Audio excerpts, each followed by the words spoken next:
The US is warning the world could face Armageddon if Vladimir Putin uses tactical nuclear weapons to try and win his war in Ukraine. The first European Political Community Summit has come to a close as the EU and its neighbours look for ways to develop peace and prosperity in Europe. Leaders of Azerbaijan, Turkey and Armenia meet at the European Political Community despite recent clashes in the Nagorno-Karabakh region.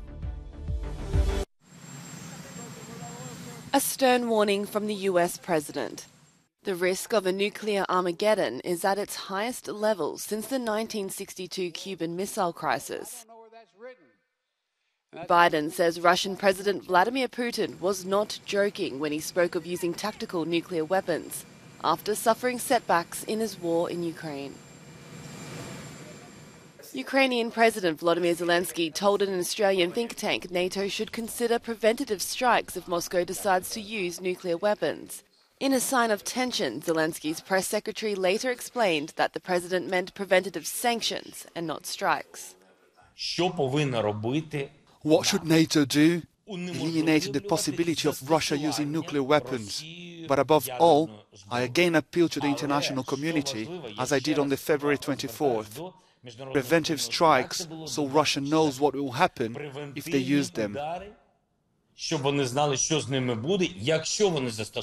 The Kremlin has denounced Zelensky's comments. Putin has repeatedly alluded to using his country's vast nuclear arsenal, including last month when he announced plans to conscript Russian men to serve in Ukraine. He has also accused the West of engaging in nuclear blackmail. The newly established European Political Community met for its inaugural meeting on Thursday in the Czech Republic. Its 44 members, represented by the heads of state, discuss ways to bring the EU and its neighbours closer together on issues like energy and infrastructure, especially in the light of the war in Ukraine. The gathering brought together many countries that do not always see eye to eye, like Armenia, Azerbaijan and Turkey, as well as EU members, EU hopefuls and the UK. Our common task was to create an informal platform where we can cooperate, share ideas and develop solutions to return peace and prosperity to Europe. And I think that we succeeded. So I think it's very useful. I do hope this is a new phase of our common relations and this is the beginning of the day after.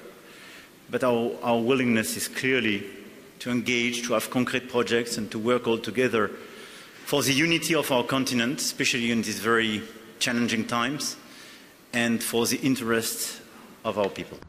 The assembly was addressed by Ukrainian President Volodymyr Zelensky, who called for more military support and to boost sanctions against Russia. The European powers noticeably missing were Russia and Belarus. The next EPC meeting will be hosted by Moldova. Thursday's European Political Community Summit brought together some heads of state that would not usually be seen together, and unlikely talks between the Turkish President Recep Tayyip Erdogan, the Prime Minister of Armenia Nikol Pashinyan, and the Azeri leader Ilham Aliyev did happen. Recently renewed clashes between Armenia and Ankara's ally Azerbaijan have made relations between the states extremely difficult, and Turkey and Armenia have not had diplomatic ties since the 90s. We don't have any preconditions whatsoever. We just said, make sure the relations between you and Azerbaijan come to a certain level of maturity and make a peace agreement. As soon as you do this, there will be no snag with us. If the doors are to be opened, we will open the doors and pave the way for all kinds of air, land and rail transport. Tensions were inflamed during the 2020 war over the Nagorno-Karabakh territory. A peace deal was brokered by Russia that year. The EU is also increasing efforts to find lasting peace in the region, but also wants to maintain a good relationship with Azerbaijan due to its strategic position as a supplier of fossil fuels. The British Prime Minister Liz Truss has refused to acknowledge any potential power blackouts within the UK, despite warnings from the National Grid Electricity System Operator, the ESO. In an interview at the European Political Community Summit on Thursday, Truss said that her reason for attending the European gathering was to work on relations with partners in order to guarantee energy supplies.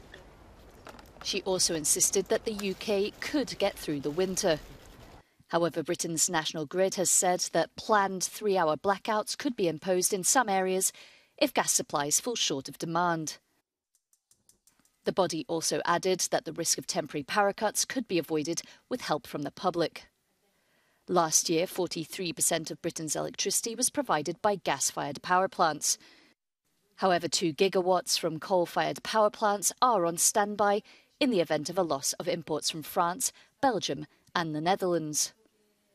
The war in Ukraine and the ensuing sanctions on Russia have created an energy crisis across the continent, forcing some Western countries to seek out new sources of fossil fuels, putting pressure on their economies and citizens. One long-standing issue European leaders seem unable to solve is migration. On Thursday, 2 tragic accidents saw at least 22 people dead and dozens missing after migrant boats sunk near Lesbos and Kythera. Nearly 100 others were saved, but what they experienced will stay with them forever. About 3 or something like 2 hours later. And during these 3 and 2 hours, most of women died, and then young guys and old men. We couldn't do anything for them. We saw just how they died. The UN Refugee Agency says that there has been a shift in the type of migration, with desperate people taking more dangerous routes than 5 years ago. So the trend since 2015 has been a decrease. However, in saying that, the journeys are becoming more dangerous. We are seeing the death toll climbing. In 2021, despite 120,000 arrivals, we saw about more than 3,200 people that were recorded dead or missing on those routes and in these journeys. So they are deadlier. Authorities say people smugglers have changed routes in recent months to try and avoid heavily patrolled waters around Greek islands. The vessels, which might have travelled from neighbouring Turkey, were hit by stormy weather. The world's weather is interconnected, and this year's La Niña, a powerful weather pattern influenced by cooler temperatures over the Pacific Ocean, is making the prospect of extremely cold, dry weather this winter considerably more likely across the continent of Europe. It's all because of high air pressure. While the temperature is going up everywhere on the globe, Central Asia will remain cold for the time being. So as soon as we start having easterlies, this Siberian air will move over Europe and will make the temperature drop. So that's the risk we are facing, especially at the beginning of the winter. While the temperature is increasing around the globe, La Niña's impact is being felt in different ways on different continents. In Australia, some of the wettest ever conditions have been recorded. And in western parts of North America, a drought like no other is being experienced. For Europe, La Niña's impact could mean extreme cold weather is just around the corner. We are going to see these extremes. These extremes are going to get worse, certainly over our lifetimes. We're going to have to expect to see things get considerably more severe. It comes at a time when gas shortages this winter are a real possibility for many European countries.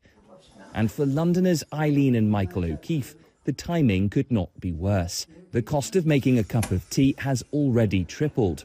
There's only one more daunting period they can remember. We got through the war and the rationing, and we will get through it. But I think for the next 6, 8, 9 months, it's going to be very, very difficult. Weather is hard to predict, but the early data suggests the probability of an extremely cold winter is far higher than normal. Luke Hanrahan, Euronews, London. 420 kilometres above the Atlantic and a day after blastoff, a SpaceX capsule has docked at the International Space Station. And a fresh new crew for NASA has finally arrived. The group of 4 includes the first Native American woman to orbit Earth and the first Russian to launch from the US in 20 years. The new arrivals will replace 4 other astronauts who will return to Earth next week. President Vladimir Putin is unlikely to be receiving many birthday wishes from his fellow world leaders on his 70th birthday today, but a Russian pop artist has unveiled a portrait of the president on the eve of the Russian leader's big day. The painting, called Putin with a Puppy, is a replica of a portrait painted by the artist 10 years ago, but this time it's twice as large.